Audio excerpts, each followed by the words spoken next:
We are here today with episode 68, and we are talking about actions that we can take that will continue our growth and keep us on a successful trajectory.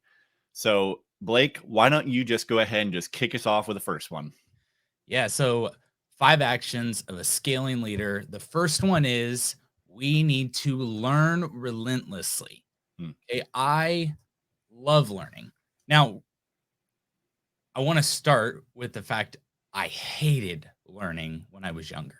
Hated it because I True story. associated learning with doing something that I didn't enjoy doing Hmm. instead of being taught what learning really was. Okay, learning is not just read this curriculum book to understand, and that's the way that we grow. Learning is so much deeper. Now, there is a common thing said in leadership that leaders are readers, and I highly agree with this.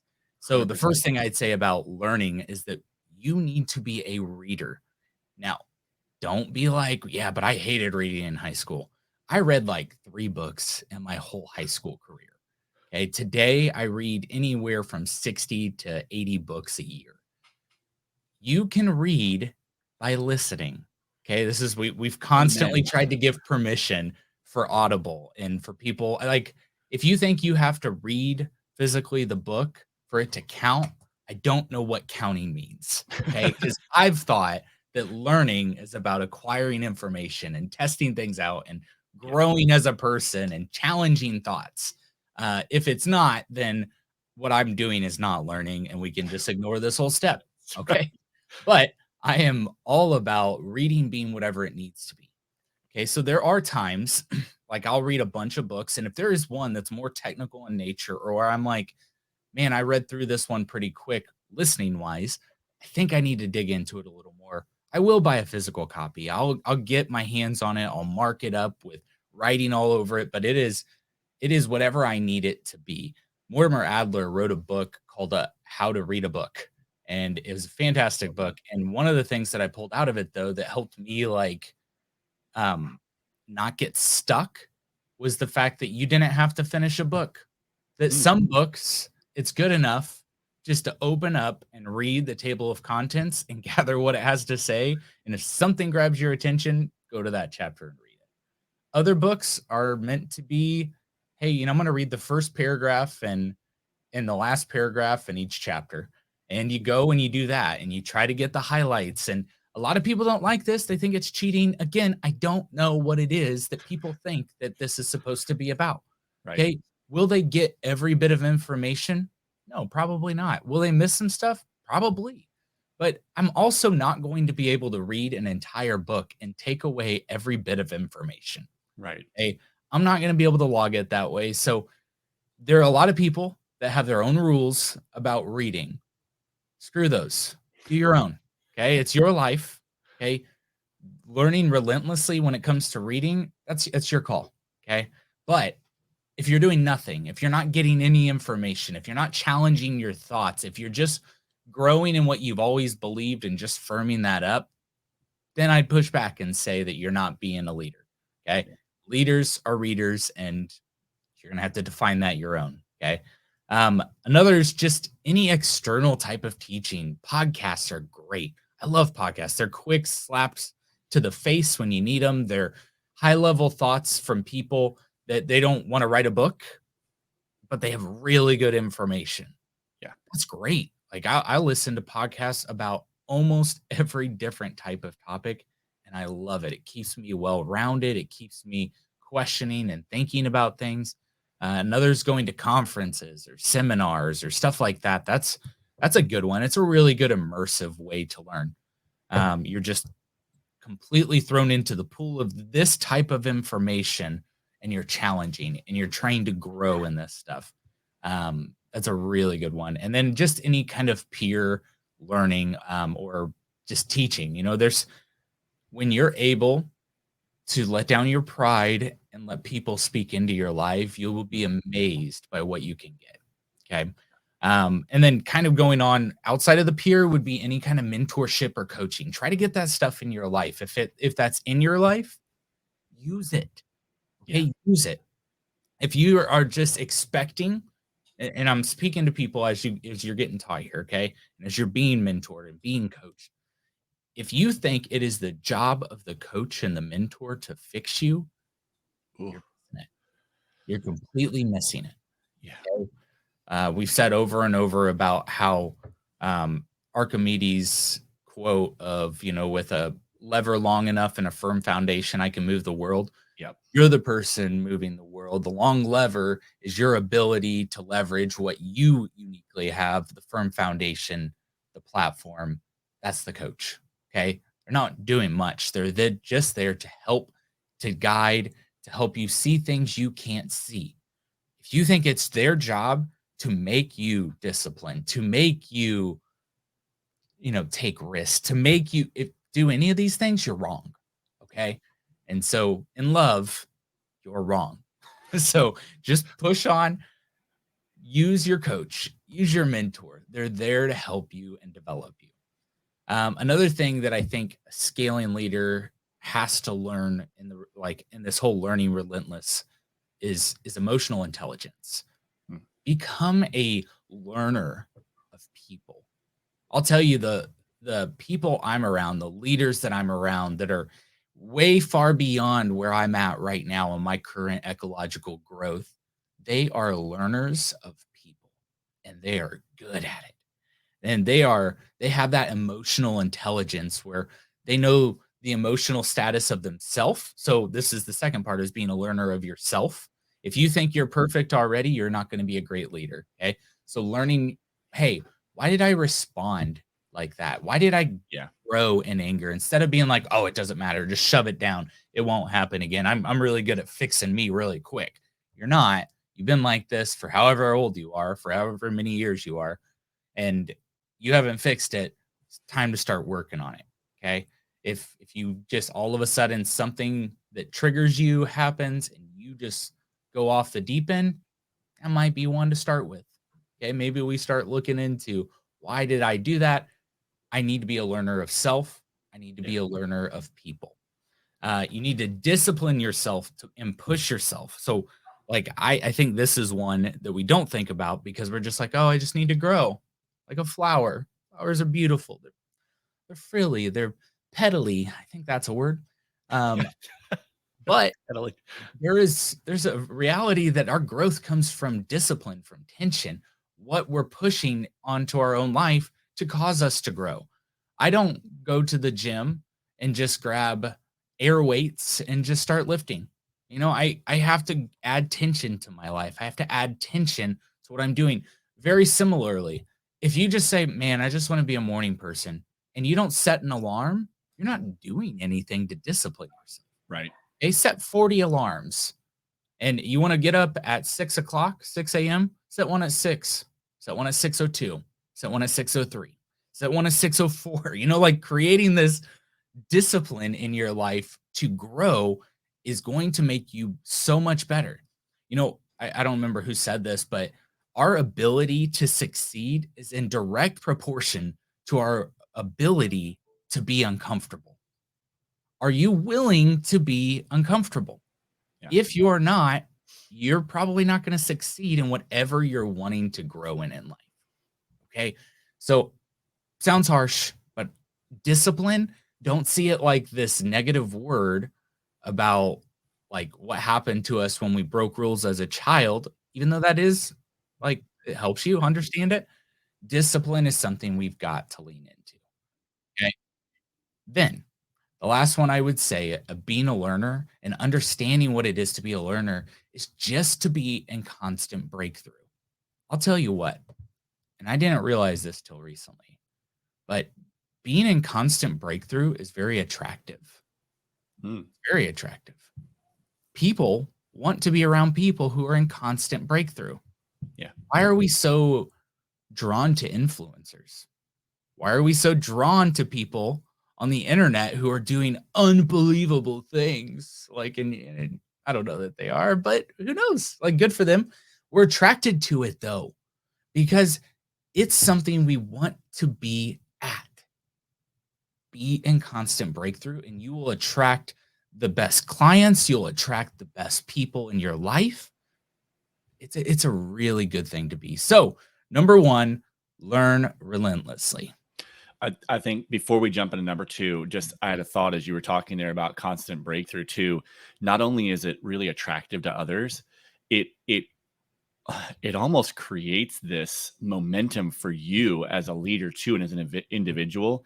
I think back to the moments when I'm in that breakthrough and when I'm developing something and I'm really excited about it. It just kind of keeps moving, right? And Mm. you can keep moving as a leader and keep growing and keep developing a lot quicker if you're in that mode than if you're just going, well, I just need to learn and I'm just going to do it. If you're Yeah. in that constant breakthrough, it's going to help with that momentum and movement as well. Mm. So, number two, methodically design. So, when Blake and I were laying this out, we actually went back and forth on this several times on what to term or call this action, and we came up with methodically design because we feel like, first of all, planning is not only overused, but personally for me, I feel like it's very flat. It's Sterile. very, it is very sterile. It's also very limited, right? When we say plan or planning, it limits our the way that we think, right? But when we say design, and especially methodically design, it changes our perspective. At least for me, it does. It changes my perspective on how I think about this. And what we're talking about is designing out your week, your goals, your month, your year, whatever time frame you want to put on that. And I would recommend at least doing it every week, on top of doing it every month and every year. Like, get those goals in place so that you can methodically see, we said that there, methodically move forward, but take the time to design the way that you're going to move forward, right? And this can be in different formats. It doesn't have to be. There's a lot of people out there that I've talked to who are like, man, I need a written book in my hand and I've got to write everything down, and that's the way that I think. And then I've talked to other individuals who say to me, I can't stand the thought of writing something down, but I've got this app, or I've got this thing on my phone that I use, or I just use the notes. Whatever works for you, and sometimes it's going to take some time to adjust and figure out what works. It can be anything, but create that design. Create the design for your week. Create the design for your goals, for your organization, for your team. Put those things into play. Create that design. And this is not just reacting either. This is intentional upfront before a situation comes up, sitting down and going, okay, this is what my week looks like. Here are the steps I'm going to take. Here are the goals that I need to hit. Here are the big items that I'm working on. And that's your big push, right? That's your design for your week. When those things come up that require reactions, and they fit in with that. You're going to have to, right? But they're not how you structure your day and your life and your week and your year, right? That's just reaction. We don't structure around reaction. We structure around a design. I keep going back to, we do electrical work, and my brain, when we think of methodically designing something, my brain immediately goes to a set of blueprints. Someone sat down and they drew out every detail they could think of how this building was supposed to be, and how everything was supposed to be installed, and where the items were supposed to go. And if we go in and say, you know what, screw that design, we're just going to do it, or whatever the hell we want, then we're not going to come up with a product that is the end result that's been desired. That's why that plan is so important. That design is so important to have, so that we know what to follow and where to install things. And when those reactions come up, when things need to be adjusted, it's a lot simpler to adjust than it is to go, well, I don't have any plan anyway, so let's just jump off and do that and hope that we'll come back to the original course. So number two, methodically design. And with that, like in that design, this is life design too. Like a good leader is a balanced leader. And so your ability, like Pete was saying, to design that life holistically is so important. Yeah. And one thing that I think is important here, when you design and when a designer creates something, even blueprint wise, a lot of times, the thing that actually comes out is not the exact rendering of whatever the design was. That's true. That's okay. But I'll tell you, I don't look at like blueprints of a skyrise, beautiful multifamily building, and then look over to what actually was built and see a Burger King. Right. I don't see that. Yeah. Okay. You get closer, the more you design, the more you add these details, the closer you get to the actual vision of your heart. And I think that the more we try to do that and the more we're constantly methodically designing the life we want and then spending time, we'll just go a lot further than what we would have if we would have just let it happen on accident. Okay. Yeah. Which kind of takes me to the third one, which is analyze often. Okay. So when we have these designs, these plans, these things we want to do, we have to have some kind of process in place. And I know this is like, why is this part of the, the 5 actions every scaling leader needs? Or well, it's because if you don't pay attention and check that the design is actually moving forward Yes. and that you are actually taking little by little these steps that'll get you there, you won't. Okay. Very, very, very, very few people get to somewhere that they wanted to be on accident. Okay. Everyone gets somewhere, but some people get there on purpose, and we want to be one of those people. Okay. So, Mhm. this is why when we analyze that often and have a review process in place, personally, for our professional, for our family, for our like what I should have a plan for my family. I want to have the most fulfilling family life I can possibly have. So yes, I do. I will analyze or not yeah, analyze and review my weekly review, and I'll even look at like, you know, one of my daughters, did I spend time with her much this week? Like what were the interactions I had? Were they real superficial? Were they deep? Did we just enjoy each other's presence? What was that like? And I'll work through that. And if I'm like, "Ooh, I didn't hang out with Eleanor at all. I need to really make sure I spend some time with her this week." And then I plan, right? I design that week to Yeah. make sure I incorporate something like that. That may seem silly, but it is so impactful when you get to spend that moment. You designed it, you planned it. Does not sound sexy, I get that. But you know what's really impactful is when I'm spending time with my daughter Eleanor and she looks up with that smile on her face Mhm. and my heart wells up because I know I'm impacting her in that moment. Then I Yeah. don't care. That plan is just a tool to get there. Me constantly analyzing my weeks and reviewing them are what create my years. Okay. If you don't analyze the weeks, you don't analyze the days, you don't analyze the months, your years are just going to pass by you. Okay. So get there on purpose. Okay. We're looking at our successes, our failures, things I did professionally, things I did relationally. What Mhm. worked? What didn't work? And guess what? We talked about learning people. There are some things that work with such and such a person that don't work with the other person. Yep. Well, I've got to learn. I've got to analyze it worked with them. It did not work with them. I need to make sure I balance this. Yep. So that's the third one is analyze often. Number 4, of course, I'm going to say this one. Develop the culture. Okay. It is about the environment that we are in. It's about the environment you're creating for those that are following, for those that you're leading. Okay. So that means we're empowering the team.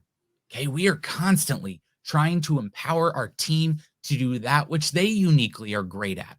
I want to empower them. I want to make sure that they have the ability, the resources to do what they need to do. I want to make sure that they have clear communication and understanding about Mhm.